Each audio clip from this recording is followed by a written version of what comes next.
Yeah,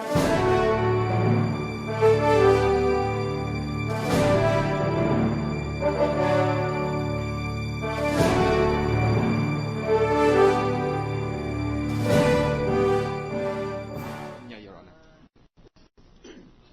What is that? The addressee of the subpoena is Mr. Rogelio T. Serafica, but based on this urgent ex parte manifestation and motion that was filed by Attorney Yolando Lim, Your Honor, it stated that he is not the custodian of the documents required in the subpoena, but the person, the witness stand, Mr. Greg Gregonia, Your Honor. Yeah, Thank you, Your Honor. Then we will. For the defense, Your Honor.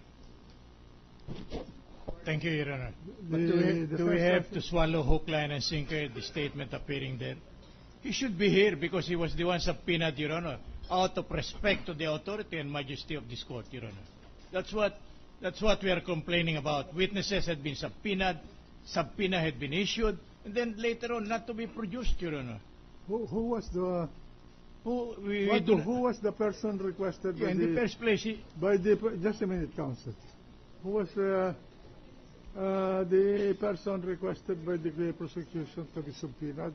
The person requested, Your Honor, is Mr. Rogelio T. Serafica, And who is the president of Burgundy Realty Corporation, but pursuant to this ex parte urgent manifestation and motion filed for and on behalf of Burgundy Realty Corporation, Your Honor, with attachments as to the purported flight of Rogelio T. Serafica out of the country, as supported by photocopy of his flight itinerary, Your Honor, and a plane ticket, we deem it more expedient and consistent with the administration of justice to present the person who, nonetheless, can testify on the records, subject matter of the subpoena, Your Honor, to avoid any further delay on this matter, Your Honor. is the other fellow other than Roger Serafica present? Yes, Your Honor. He is now on stand, Your Honor, please. Let him. He is the custodian, Your Honor. Let him testify.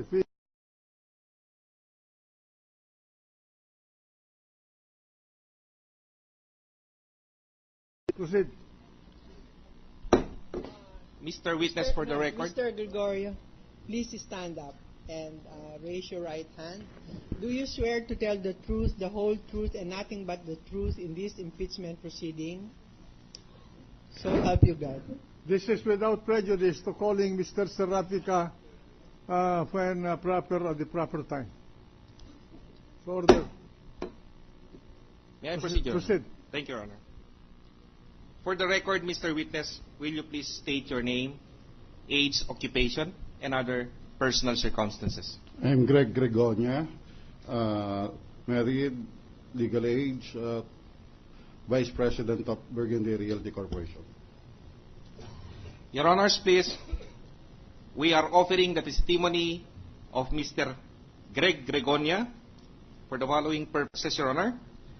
To prove Will you please spell the family name? Gregonia, E. Gregonia, Your Honor. Gregonia. And the name is Gregg, Your Honor. Greg Gregonia. Gregonia. Greg, Your Honor. Yes. Gregonia. Okay. Yes, sir. Proceed. Thank you, Your Honor. The purpose of his testimony, Your Honor, is to prove that Respondent Chief Justice Renato Corona failed to declare his acquisition of a parking slot at 1 Burgundy Plaza for a consideration of 450,000 in all of his SALN from the time of his acquisition thereof in 1997 up to 2010 SALN. Then qualify the witness to establish his knowledge about the SALN. Yes, Your Honor. The respondent. Yes, Your Honor, please. Okay, go ahead. And also, Your Honor, to prove that the Respondent Chief Justice Renato Corona likewise failed to declare his acquisition of condominium unit number 21D at 1 Burgundy Plaza in his SALN for the years 1997 up to 2002, and his subsequent failure to truthfully declare the same in his SALN for the years 2003 up to 2010, insofar as it is therein manifestly declared at an undervalued amount of only 921,080 pesos, Your Honor. When was the transaction between Burgundy and the Chief Justice? The transaction started, Your Honor, please, was commenced by reason of a reservation application, which is an offer to buy coming as it does from Respondent Chief Justice and his wife, Your Honor. To buy the property, When was it? this was July 15 of 1997, Your Honor. When was the respondent appointed Justice of the Supreme Court?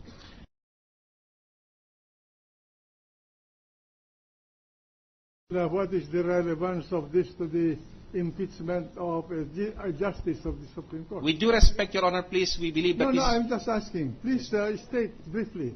Yes, Your Honor. The relevance of this, Your Honor, please, is that there is a continuing failure on the part of the Chief Justice up to 2010, Your Honor, please, to make a truthful, complete, and timely declaration of all his assets, liabilities, and net worth, corresponding to the right of the public to know the same, Your Honor, please, as required by the Constitution. And that to the submission of the prosecution amounts to culpable violation of the Constitution and betrayal of public trust, Your Honor. All right, let the witness testify and let the defense counsel react to it according to the rules. Proceed. Thank you, Your Honor. Please, the matters sought to be listed from the witness are legal matters, and they should be addressed more properly to this honorable court, Your Honor. For instance, when you say failed to state accurately and so on, that is his appreciation.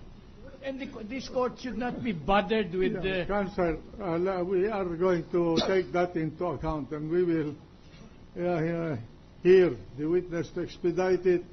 I think the members of this court are quite intelligent enough to segregate the chaff from the grain. It is not that this court may not be able to distinguish, Your Honor. My point of objection, Your Honor, is this. He is being made to testify on a matter which is not within his competency, Your Honor. This calls for whether there was an accurate and correct statement in the assets and liabilities, Your Honor. Is that not judicial in character insofar as this proceedings is concerned? That's true, but let us hear the witness. Let us hear the witness. Thank you, Your Honor. May it please the honorable court. Mr. Witness, you earlier stated that you are the Vice President of Burgundy Realty Corporation. Since when have you been such Vice President? Since 1995, sir. As such Vice President of Burgundy Realty Corporation, will you briefly state for the record your duties and responsibilities? As Vice President of the company, I was the one in charge for all the records, business development, security, and other matters, sir. Mr. Witness, I'm showing to you an urgent ex parte manifestation in motion.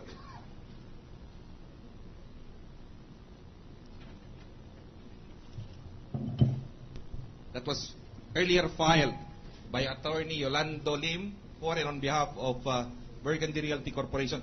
Will you kindly go over the same and state for the record if you are the same Greg Gregonia as therein mentioned? Yes, sir. I'm the same Greg Gregonia here, stated. Thank you.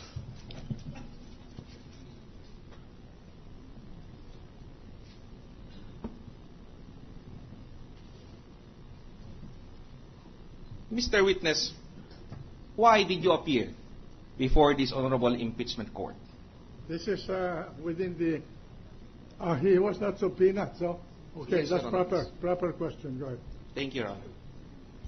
Our company received this subpoena from this impeachment court, and I was the one tasked to attend this impeachment court, sir.